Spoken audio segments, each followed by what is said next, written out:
السلام علیکم ورحمۃ اللہ وبرکاتہ۔ ماہ سال کی کہانی۔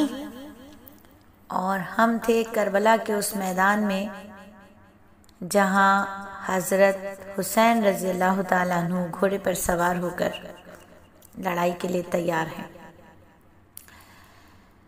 حسین رضی اللہ تعالیٰ عنہ جو تھے وہ لڑائی سے پہلے انہوں نے ایک خطبہ دیا، حجت تمام کی۔ آپ نے فرما دیا تھا کہ میں مدینے میں نبی صلی اللہ علیہ وآلہ وسلم کے قدموں میں پڑا تھا، تم نے مجھے وہاں نہ رہنے دیا، مجھے مکہ معظمہ میں مصروف عبادت تھا میں، تم کوفیوں نے مجھے وہاں بھی چین نہ لینے دیا، بلکہ مسلسل خطوط بھیجے کہ ہم تم کو امامت کا حقدار سمجھتے ہیں اور بیعت کرنا چاہتے ہیں۔ جب میں تمہارے بلانے پر یہاں آیا ہوں تو تم مجھ سے برگشتہ ہو گئے، اب بھی اگر تم میری مدد کرو تو مجھے قتل نہ کر کے آزاد چھوڑ دو، تاکہ میں مکہ یا مدینہ میں جا کر مصروف عبادت ہو جاؤں۔ اور وہاں سب خاموش رہے، کسی نے کوئی جواب نہ دیا۔ آپ نے فرمایا تھا خدا کا شکر ہے کہ میں نے تم پر حجت پوری کر دی، اور پھر ایک ایک کا نام لے کر آواز دی، لیکن سب نے جواب دیا ہم نے آپ کو کوئی خط نہیں لکھا نہ بلایا۔ اور پھر کائنات نے ایک عظیم منظر دیکھا، زمین ساکت تھی اور آسمان چپ تھا۔ ایک عظیم منظر تھا، ایک عجیب منظر تھا۔ حضرت حسین رضی اللہ تعالیٰ عنہ گھوڑے پر سوار ہو کر لڑائی کے لیے تیار ہو گئے۔ جنگ شروع ہوئی تو حر بن یزید تیمی اس انداز سے جیسے کوئی حملہ آور ہوتا ہے اپنی ڈھال سامنے کر کے، اور گھوڑا دوڑا کر حسین رضی اللہ تعالیٰ عنہ کے پاس آیا اور ڈھال پھینک دی اور کہا میں وہ شخص ہوں جس نے آپ کو روک کر واپس نہ جانے دیا، میں اپنی اس خطا کی تلافی میں آپ کی طرف سے خوفیوں کا مقابلہ کروں گا۔ حضرت حسین رضی اللہ تعالیٰ عنہ بہت خوش ہوئے اور اس کو دعا دی۔ اور جب جنگ شروع ہوئی تو حسین رضی اللہ تعالیٰ عنہ کی ہمراہیوں کی تعداد کتنی تھی اس بارے میں کوئی بات یقینی طور پر نہیں کہی جا سکتی، البتہ بعض روایات کی بنا پر زیادہ سے زیادہ تعداد 240 کہی جا سکتی ہے۔ حضرت حسین کے ساتھیوں نے آل ابی طالب کو اس وقت تک میدان میں نہ نکلنے دیا جب تک کہ وہ سب ایک ایک کر کے شہید نہ ہو گئے۔ پھر ایک کے بعد دیگرے عبداللہ بن مسلم بن عقیل اور عبداللہ بن عقیل، عبد الرحمن بن عقیل، جعفر بن عقیل میدان میں لڑتے ہوئے شہید ہو گئے۔ اس کے بعد عبداللہ بن حسن نے میدان جنگ میں بہادری کے جوہر دکھائے، ان کی مدد کے لیے فیروز آئے، انہوں نے ایسے ہاتھ دکھائے کہ 130 کو تیروں سے اور 20 کو تلواروں سے قتل کیا۔ آخرکار لڑتے لڑتے فیروز اور عبداللہ بن حسن بھی شہید ہو گئے۔ پھر انہی کی اتباع کی ابو بکر بن حسن، عمر بن حسن داد شجاعت دینے میدان میں اور شہید ہوئے۔ حضرت حسن کے چوتھے صاحبزادے حضرت قاسم سیدنا حسین رضی اللہ تعالیٰ عنہ کی اجازت سے میدان میں اور ایسا حملہ کیا کہ دشمن کے ہوش اڑ گئے۔ اب حضرت حسین تنہا رہ گئے اور آپ کے اپنے سامنے قریبی عزیز اقربا کو کٹتے دیکھ کر جس ہمت، جرت، استقامت، جواں مردی کا آپ نے مظاہرہ کیا وہ اپنی مثال آپ ہے۔ اور اب حسین رضی اللہ تعالیٰ عنہ تنہا رہ گئے، اپنے عزیز و اقربا کو کٹتے دیکھ کر بڑی ہمت اور جواں مردی کا مظاہرہ کیا، وہ اپنی مثال آپ تھا۔ حضرت حسین نے سب سے پہلے گھر والوں کو صبر کی تلقین فرمائی، پھر مردانہ وار میدان جنگ میں نکل آئے۔ اس انداز سے مخالفین پر حملے کیے کہ شمر جوشن اور ابن سعد آپس میں ایک دوسرے سے کہنے لگے آج تک ہم نے ایسا بہادر اور جری انسان نہیں دیکھا۔ جب آپ کا گھوڑا مارا گیا تو پیدل لڑنا شروع کر دیا۔ کوئی شخص بھی یہ نہیں جانتا تھا کہ حسین رضی اللہ تعالیٰ عنہ میرے ہاتھوں سے شہید ہو، کوئی نہیں چاہتا تھا کہ ایسا ہو، بلکہ ہر کوئی مقابلے سے بچتا اور طرح دیتا تھا۔ آخر میں شمر نے 6 افراد کو ساتھ لے کر حملہ کیا۔ ایک بدبخت نے تلوار کے بار سے بایاں ہاتھ کاٹ دیا۔ آپ نے اس پر جوابی حملہ کرنا چاہا، لیکن دایاں ہاتھ بھی زخمی ہونے کی وجہ سے تلوار نہ اٹھا سکا۔ پیچھے سے سنان ابن انس نقی نے نیزہ مارا جو شکم مبارک سے پار ہو گیا، آپ نیچے گرے۔ اس بدبخت نے نیزہ کھینچا تو اس کے ساتھ ہی آپ کی روح بھی پرواز کر گئی۔ اِنَّ لِلَّهِ وَإِنَّا إِلَيْهِ رَاجِعُونَ۔ ایک روایت کے مطابق آپ کے جسم مبارک پر 33 زخم نیزوں کے، 43 زخم تلواروں کے لگے، جبکہ تیروں کے زخم اس کے علاوہ تھے۔ حضرت حسین شہید کا سر یزید کے پاس لایا گیا تو وہ زاروں قطار رونے لگا اور اس کے گھر میں کوہرام مچ گیا۔ یزید نے کہا، میں تو حضرت حسین رضی اللہ تعالیٰ عنہ کے قتل کیے بغیر بھی تم پر راضی ہو جاتا۔ خدا لعنت کرے ابن سمیہ عبید اللہ بن زیاد پر۔ خدا کی قسم اگر میں حسین رضی اللہ تعالیٰ عنہ کے پاس ہوتا تو اسے معاف کر دیتا۔ مستورات کو چند روز یزید نے اپنے گھر رکھ کر علی زین العابدین جو کم عمر اور بیمار ہونے کی وجہ سے جنگ میں شریک نہ ہو سکے تھے، ان کے ساتھ مدینے روانہ کیا، ہر قسم کی امداد کا وعدہ کیا، اور حسین شہید ہو گئے۔ حضرت مفتی محمد شفیع رحمۃ اللہ علیہ اپنی مشہور کتاب ہے شہید کربلا، اس میں لکھتے ہیں کہ جس وقت حضرت حسین پیاس سے مجبور ہو کر دریائے فرات پر پہنچے اور پانی پینا چاہتے تھے کہ کمبخت حسین بن نمیر نے تیر مارا جو آپ کے دہن مبارک پر لگا۔ اس وقت آپ کی زبان سے بے ساختہ بدعا نکلی، یا اللہ، رسول اللہ کی بیٹی کے فرزند کے ساتھ جو کچھ کیا جا رہا ہے میں اس کا شکوہ آپ ہی سے کرتا ہوں۔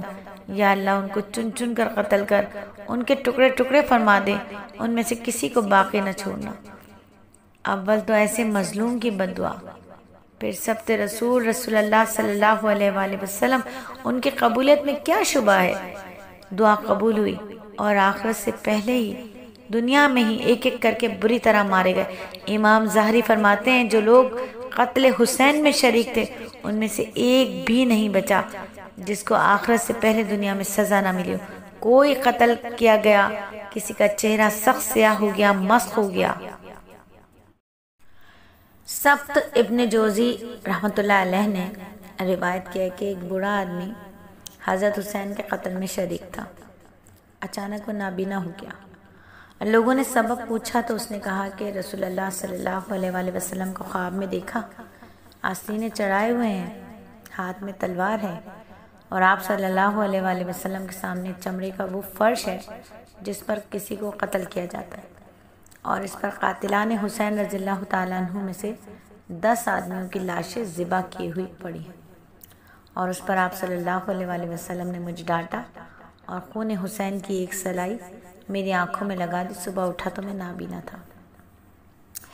ابن جوزی رحمۃ اللہ علیہ نے نقل کیا ہے کہ جس شخص نے حضرت حسین رضی اللہ تعالیٰ عنہ کے سر مبارک کو اپنے گھوڑے کی گردن میں لٹکایا تھا، اس کے بعد اسے دیکھا گیا تو اس کا منہ کالا تارکول کی طرح ہو گیا تھا۔ لوگوں نے پوچھا تم سارے عرب میں خوشرو آدمی تھے، تمہیں کیا ہوا؟ اس نے کہا جس روز سے میں نے یہ سر گھوڑے کی گردن میں لٹکایا ہے، جب ذرا سوتا ہوں 2 آدمی میرے بازو پکڑتے اور مجھے ایک دہکتی ہوئی آگ پر لے جاتے، اور اسی حالت میں چند روز کے بعد وہ مر گیا۔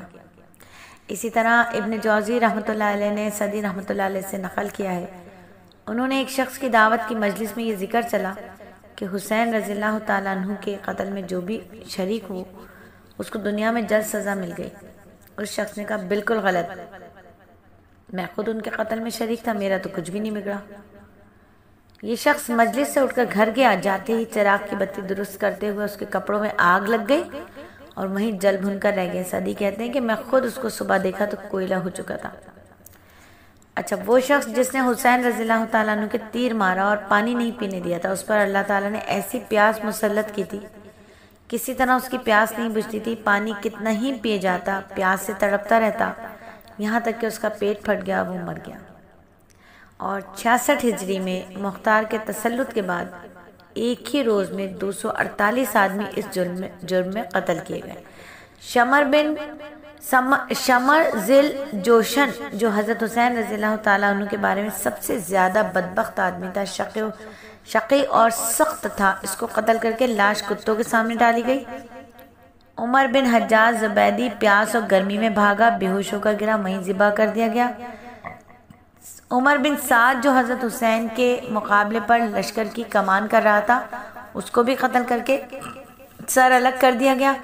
حکیم بن طفیل نے حضرت حسین رضی اللہ تعالیٰ عنہ کے تیر مارا تھا، اس کا بدن تیروں سے چھنی کر لیا گیا۔ اسی میں ہلاک ہوا۔ عثمان بن خالد اور بشیر بن شمیت نے مسلم بن عقیل کے قتل میں اعانت کی تھی، ان کو قتل کر کے جلا دیا گیا۔ یزید کو بھی ایک دن چین نصیب نہیں ہوا۔ تمام اسلامی ممالک میں خون شہیدہ کا مطالبہ اور بغاوتیں شروع ہو گئیں۔ اس کی زندگی اس کے بعد 2 سال 8 ماہ اور ایک روایت میں 3 سال 8 ماہ سے زیادہ نہیں رہی۔ اور ماہ محرم میں اصحاب فیل کا مکے پر حملہ ہوا تھا، نبی صلی اللہ علیہ وسلم کا محصور ہونا ہوا تھا، حضرت برا بن انصاری اسلمی کا انتقال ہوا تھا، حضرت فاطمہ کا نکاح ہوا تھا اور صوم عاشورہ کا حکم ہوا تھا۔ ام کلثوم بنت محمد کا نکاح حضرت عثمان رضی اللہ تعالیٰ عنہ سے ہوا تھا۔ حضرت ریحانہ بنت شامون یا بنت زید بن عمر حرم نبوی میں شامل ہوئی تھی۔ نبی صلی اللہ علیہ وآلہ وسلم کا حضرت صفیہ سے نکاح ہوا تھا۔ غزوہ خیبر میں 15 مسلمان شہید ہوئے تھے اور غزوہ خیبر میں ہی کچی پیاز اور لہسن کھا کر مسجد میں آنے سے منع فرمایا گیا تھا۔ اور نبی صلی اللہ علیہ وسلم کا معجزہ ہوا تھا اسی محرم میں کہ جب 2 بکریوں کا گوشت 1600 آدمیوں نے سیر ہو کر کھایا تھا۔ السلام علیکم ورحمۃ اللہ وبرکاتہ۔ اب حضرت حسین جو تھے وہ اس خط کو پا کر روانہ ہونے کی تیاری میں آ گئے۔ حضرت حسین مکے سے روانہ ہونے لگے، لیکن محبت اور ہمدردی رکھنے والے حضرات نے بہت منع کیا، آپ کو اس ارادے سے باز رکھنے کی کوشش کی اور کہا کہ آپ کا کوفے روانہ ہونا خطرے سے خالی نہیں ہے۔ صحابہ کی بڑی آرزو تھی۔ حضرت ابن عباس نے کہا کہ مکہ نہ چھوڑو، بیت اللہ سے دوری اختیار نہ کرو۔ تمہارے والد محترم نے مکہ اور مدینہ کو چھوڑ کر کوفے کو ترجیح دی، مگر تم نے دیکھا کہ کوفہ والوں نے ان کے ساتھ کس قسم کا سلوک کیا، حتیٰ کہ شہید کر کے ہی چھوڑا۔ تمہارا بھائی حسن کو بھی کوفیوں نے لوٹا، قتل کرنا چاہا، آخر زہر دے کر مار ہی ڈالا۔ اب تم ہرگز ان پر اعتماد نہ کرنا، ان کی بیعت پر نہ قسم پر نہ ان کے خطوط پر نہ پیغامات پر، یہ کسی طور قابل اعتماد نہیں۔ یہ باتیں سن کر حضرت حسین نے فرمایا کہ آپ کی بات درست ہے، مگر مسلم بن عقیل کا خط آ گیا ہے کہ 12,000 لوگ بیعت کر چکے ہیں اور شرفائے کوفہ کے 150 خطوط آ چکے ہیں، اب وہاں جانا مناسب ہے۔ حضرت ابن عباس نے فرمایا، لوگ حج کے لیے آ رہے ہیں اور تم جا رہے ہو، تم بھی حج میں شریک ہو جاؤ، حج سے فارغ ہونے کے بعد اگر ضروری سمجھو تو چلے جانا۔ حضرت حسین نے فرمایا، یہ معاملہ ایسا ہے کہ میں اب تاخیر نہیں کر سکتا، مجھ کو فوراً ہی روانہ ہونا چاہیے۔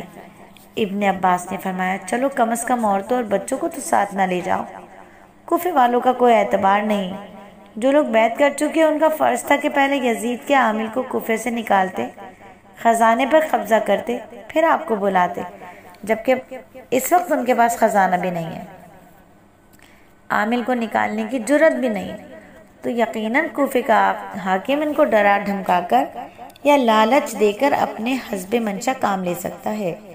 ان حالات پر غور کرنے سے آپ کی جان کو خطرہ نظر آتا ہے۔ اور اس کے علاوہ حضرت ابن عمر، ابن زبیر وغیرہ بہت سے افراد نے روکنا چاہا، مگر حضرت حسین نے کہا، میں روانگی کی اطلاع کر چکا ہوں، اب کسی طرح نہیں رک سکتا، اور ہوتا وہی ہے جو خدا کو منظور ہوتا ہے۔ آخر 3 ذی الحجہ 60 ہجری پیر کے دن مکے سے حضرت حسین روانہ ہوئے، جبکہ اسی دن کوفے میں مسلم بن عقیل کو شہید کر دیا گیا۔ فزدق سے ملاقات ہوئی۔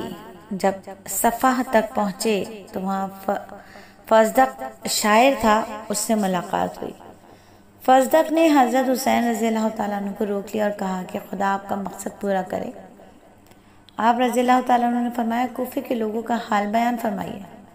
فزدق نے کہا، شکر ہے کہ آپ رضی اللہ تعالیٰ عنہ نے ایک واقف کار سے سوال کیا، تو سنیے، لوگوں کے دل تو آپ کے ساتھ ہیں، تلواریں یزید کے ساتھ۔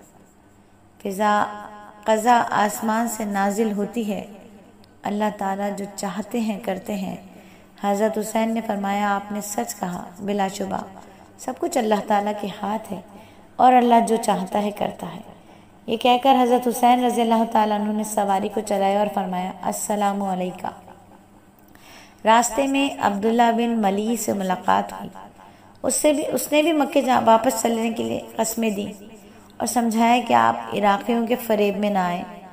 مقام ہاجر میں پہنچ کر قیس بن میسر کو اور مزید کچھ آگے جا کر اپنے رضائی بھائی عبداللہ بن بختر کو اہل کوفہ کے پاس خط دے کر بھیجا کہ ہم قریب پہنچ گئے، ہمارا انتظار کرو۔ لیکن یہ دونوں حضرات قادسیہ میں ابن زیاد کے لشکر کے ہاتھوں گرفتار ہو کر خطوط کے ساتھ ابن زیاد کے سامنے پیش کیے گئے۔ اس نے کہا ان کو قصر عمارت کی چھت پر لے جاؤ اور اوپر سے نیچے گرا دو۔ چنانچہ اس طرح یہ دونوں شہید کر دیے گئے۔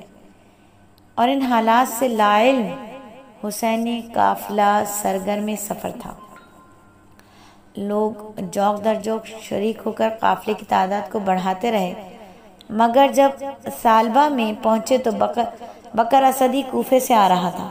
سیدنا حسین رضی اللہ تعالیٰ عنہ نے اس سے کوفے کے حالات، خاص طور پر مسلم بن عقیل کے بارے میں پوچھا تو اس نے روتے ہوئے عرض کیا کہ حضرت مسلم بن عقیل تو 3 ذی الحجہ کو شہید کر دیے گئے اور کوفی بے وفائی کر کے فوجی یزید میں شامل ہو چکے ہیں۔ آپ نے انا للہ و انا الیہ راجعون پڑھا اور خیمے کی طرف چلے گئے۔ آپ رضی اللہ تعالیٰ عنہ کے بعض ساتھیوں نے عرض کیا واپس چلنا چاہیے، کوفے میں کوئی آپ کا مددگار اور طرفدار نہیں ہے، بلکہ ہمیں آپ رضی اللہ تعالیٰ عنہ کی تکلیف کا خوف ہے۔ یہ سن کر مسلم بن عقیل کے بیٹے جوش میں آ کر کہنے لگے خدا کی قسم ہم بدلہ لیے بغیر واپس نہیں جائیں گے یا پھر شہید ہو جائیں گے۔ مسلم بن عقیل اور ہانی ابن عروہ کی شہادت کی خبر سن کر دوسرے قبائل کے لوگ آہستہ آہستہ جدا ہونا شروع ہو گئے اور صرف خاص اپنے خاندان اور قبیلے کے 70 یا 80 افراد باقی رہ گئے۔ حسین کے ساتھ صرف 70 یا 80 افراد باقی رہ گئے۔ عبداللہ بن زیاد نے عمر ابن سعد کو 4000 فوجی دے کر اور حر بن یزید تیمی کو 1000 فوج دے کر سیدنا رضی اللہ تعالیٰ عنہ حسین رضی اللہ تعالیٰ عنہ کا سراغ لگانے کے لیے مقرر کر دیا۔ حضرت حسین رضی اللہ تعالیٰ عنہ شش و پنج کے عالم میں مقام اشراف سے آگے بڑھے تو حر بن یزید 1000 فوج کے ساتھ سامنے آیا۔ آپ رضی اللہ تعالیٰ عنہ نے فرمایا اے لوگو، میری معذرت خدا اور تمہاری طرف ہے، میں تمہارے پاس تمہارے خطوط کے بغیر نہیں آیا۔ اگر تم وعدوں پر سچے ہو تو میں تمہارے شہر آتا ہوں، اگر تم پسند نہیں کرتے تو میں جہاں سے آیا ہوں وہیں چلا جاؤں گا۔ حر نے کہا ہمیں ابن زیاد کا حکم ہے کہ آپ کے ساتھ رہیں اور گرفتار کر کے ابن زیاد کے پاس لے چلیں۔ حضرت حسین رضی اللہ تعالیٰ عنہ نے فرمایا موت تیرے زیادہ قریب ہے۔ واپس ہونے کا ارادہ کیا تو حر واپسی کے راستے پر اپنی فوج لے کر کھڑے ہو گیا۔ حضرت حسین رضی اللہ تعالیٰ عنہ نے شمال کی جانب کوچ کیا تو قادسیہ میں عمر ابن سعد 4000 فوج کے ساتھ مقیم تھا، اس لیے واپس پلٹ کر 10 میل چلنے کے بعد محرم 61 ہجری کو کربلا میں آ کر ٹھہر گئے۔ دوسرے دن عمر ابن سعد بھی سراغ لگاتا ہوا کربلا میں پہنچ گیا۔ حضرت حسین نے فرمایا میں 3 باتیں پیش کرتا ہوں، ان 3 میں سے جس کو چاہو میرے لیے منظور کر لو۔ نمبر 1، جس طرف سے میں آیا ہوں اسی طرف واپس جانے دو تاکہ میں عبادت الہی میں مصروف ہو جاؤں۔ نمبر 2، مجھے کسی سرحد کی طرف جانے دو تاکہ وہاں کفار سے لڑتا ہوا شریک ہو جاؤں۔ نمبر 3، مجھ کو سیدھا یزید کے پاس دمشق کی جانب جانے دو تاکہ میں براہ راست اس سے اپنا معاملہ اس طرح طے کر لوں جیسے بڑے بھائی حضرت حسن نے امیر معاویہ سے طے کیا تھا۔ لیکن شمر تو ایک کردار شیطانی لیے بیٹھا تھا۔ عمر ابن سعد یہ سن کر بہت خوش ہوا اور کہا کہ میں ابھی ابن زیاد کو اطلاع دیتا ہوں، امید ہے کہ وہ ان میں سے کسی بات کو منظور کر لے گا۔ ابن زیاد بھی ابن سعد کا خط پڑھ کر بہت خوش ہوا اور کہا کہ حسین رضی اللہ تعالیٰ عنہ نے وہ بات پیش کی جس سے فتنے کا دروازہ بند ہو جائے گا۔ لیکن وہیں قریب بیٹھا تھا ایک بدبخت شمر ذل جوشن، اس نے کہا اگر حسین رضی اللہ تعالیٰ عنہ یزید کے پاس چلے گئے تو ان کے مقابلے میں تیری کوئی قدر عزت باقی نہیں رہے گی، وہ تجھ سے زیادہ مرتبہ حاصل کر لیں گے۔ لہٰذا ابن بن زیاد نے جواب دیا تینوں باتیں اس طرح منظور نہیں ہو سکتی، یا تو حسین کو میرے پاس لاؤ ورنہ جنگ کر کے ان کا سر کاٹ کر بھیج دو۔ اور شمر نے کہا کہ مجھے ابن سعد پر منافقت کا شبہ ہے اور تم سے بہتر اس کام کے لیے دوسرا کوئی شخص نہیں، لہٰذا تم جاؤ اور جاتے ہی لڑائی چھیڑ دو اور کام جلدی ختم کر دو۔ شمر نے کہا میری ایک شرط ہے، وہ یہ کہ میری بہن ام البنین بنت حرام حضرت علی رضی اللہ تعالیٰ عنہ کی بیوی تھی، جس سے حضرت علی رضی اللہ تعالیٰ عنہ کے 4 بیٹے عبداللہ، جعفر، عثمان، عباس پیدا ہوئے جو میرے بھانجے، ان چاروں کی جان کی امان دے دیں۔ ابن زیاد نے امان نامہ لکھ کر مہر لگا دی۔ جمعرات 9 محرم کو شمر بھی کربلا میں پہنچ گیا۔ رات کو ابن زیاد کا حکم پہنچا کہ اسی وقت پانی پر قبضہ کر لو اور حسین بن علی رضی اللہ تعالیٰ عنہما اور ان کے ساتھیوں کے لیے پانی بند کر دو، اور پانی بند ہو گیا۔ عمر ابن سعد نے عمر بن حجاج کے 500 سوار دے کر ساحل فرات پر متعین کر دیے۔ حضرت حسین نے اپنے بھائی عباس بن علی کو 50 آدمیوں کے ہمراہ پانی لینے کو بھیجا، مگر ان ظالموں نے پانی نہ دیا۔ 10 محرم کی صبح کو شمر اور ابن سعد نے صفوف لشکر میدان میں قائم کی۔ حضرت حسین رضی اللہ تعالیٰ عنہ نے بھی اپنے ساتھیوں کو ہدایت کے ساتھ متعین کیا۔